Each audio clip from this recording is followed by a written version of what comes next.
নারীরা অভাব নিয়ে বাঁচতে পারে কিন্তু অবহেলা নিয়ে বাঁচতে পারে না। অভাব নিয়ে সংসার করতে পারে, স্বামীর কাছে টাকা পয়সা নাই, স্বামী তাকে যত্ন করে ভালোবাসে, এই ভালোবাসা নিয়ে থাকতে পারে।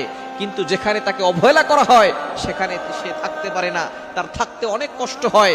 অনেক নারীরা এমন আছে শ্বশুর বাড়ি যাওয়ার পরে শ্বশুর বাড়ির নির্যাতন সহ্য করতে পারে না।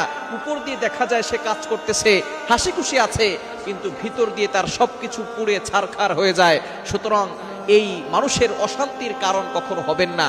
অনেক স্বামী আছে তার স্ত্রীকে সুখ দিতে পারে না, স্ত্রীর সাথে সুন্দর করে কথা বলে না, তার সাথে একটু হাসি দিয়ে কথা বলে না। স্ত্রীর মনে অনেক কষ্ট, বোঝা হয়ে গিয়েছে, এই মানসিক চিন্তায় আস্তে আস্তে সে অসুস্থ হয়ে পড়তেছে, এটা স্বামীদের খেয়াল নাই।